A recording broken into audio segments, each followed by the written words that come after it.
Hello, welcome to another video about credit cards. It's about my BPI credit card. I noticed that on the very first video that I posted on YouTube, it is titled BPI, my first.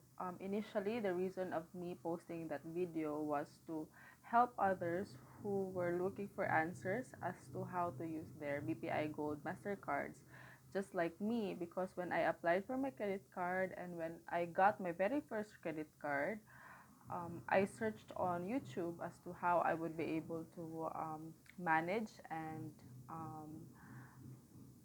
um, think of ways on how to utilize my credit cards wisely, most specifically BPI. However, what's on the internet was not enough. Now I think there's a lot of us in this situation. That's why you posted a lot of comments on that video. So now I would be answering some of the questions that you stated there, and I'll summarize it for everyone. So this is for everybody's consumption.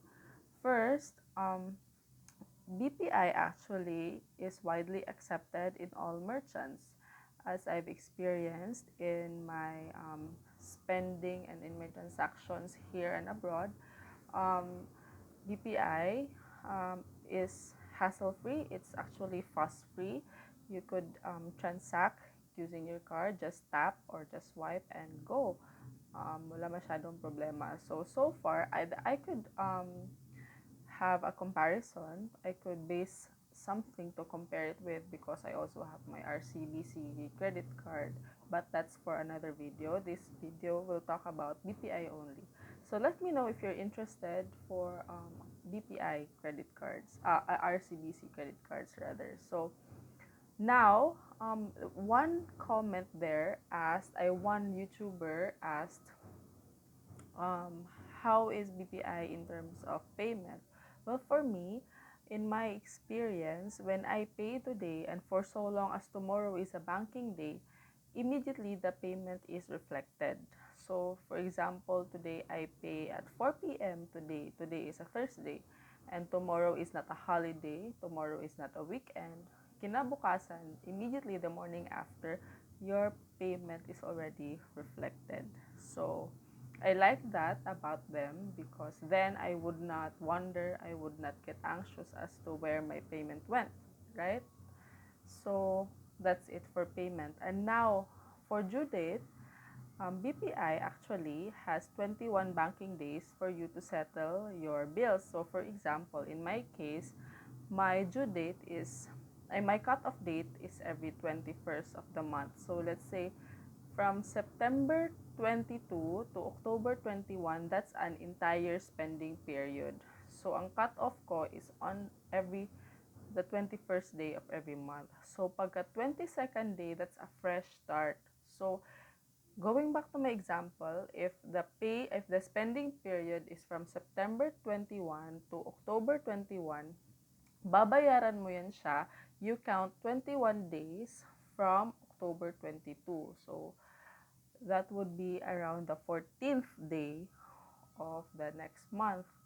So that would be November 11 to November 14, dyan ka magbabayad. So the thing with having credit cards is that if you use it wisely, you would be able to use it to your advantage. So to help you manage with your cash flow. So in my case, I have two credit cards. I use each credit card strategically so that if I spend within the spending period for this credit card for BPI, I will spend I will use my RCBC credit card on another day para hindi magsabay yung due dates nila because my RCBC has a different spending period. It has a different cutoff date. It has a different statement date. So that's what I'm saying. First, it gives you, for BPI, it gives you 21 banking days to settle your bills or whatever transaction you did for the specific spending period that was allotted to you. So in my case, I always pay my bills in full so that I will not accrue finance charges, late payments charges, whatever charges there are, because then magpapatong-patong yung bayarin mo if that's the case. So, rule of the thumb is that I only use my credit card whenever I have money to pay for that. So, kahit anong gusto kong, kahit, no matter, recently I wanted to buy a gadget using my credit card, but I kept on delaying it. I kept on thinking twice, thrice, four times about it because I repeatedly ask myself, can I afford this? Should I have to pay this in cash? Will this not cripple me in terms of my cash flow? So that's the rule of the thumb. My spending habits using my credit card should not cripple me in terms of my um, ability to spend my money. Okay, so that's for payment, that's for due date. And now finally, I share the same sentiment with one comment asking whether or not there's still a physical card for the e-credit card because recently recently I think sa mga bagong credit cards na ini-issue ni BPI, your principal card comes with an e-credit card. So, your e-credit card comes with a different um, credit limit, but it's part of your general credit limit na binigay. So, for example, let's say for example, your BPI Gold has 100,000 credit limit. Now, your e-credit card has, let's say, 30,000 credit limit. Your, meaning to say, kung uubusin mo si 30,000 mo kay e-credit card, you only have 70,000 for your main Mastercard na card, yung actual card na binibigay.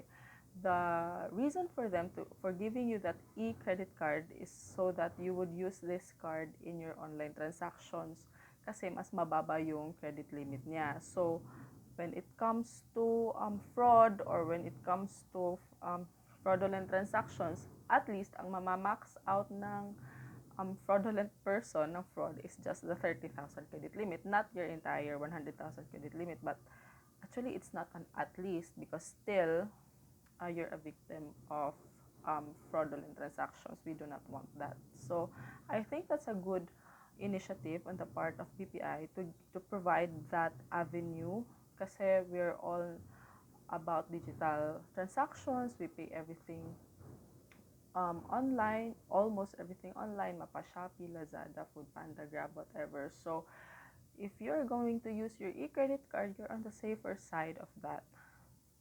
But for me, still my rule when it comes to online transactions as much as possible, it's cash on delivery.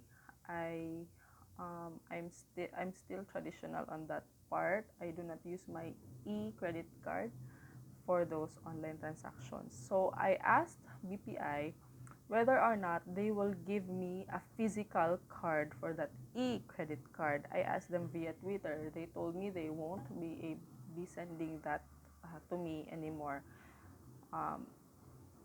I will only have the card that they sent to me. That's the BPI Gold Mastercard. So I hope that answered all of your questions. And I am happy that the video actually helped people because when I searched online also for my BPI credit card, Jack's Hacks was my go-to person to enlighten me as to how to use my BPI credit card. So I intend to compare my BPI credit card with my RCBC credit card. So if you're up for that, let me know. Thank you.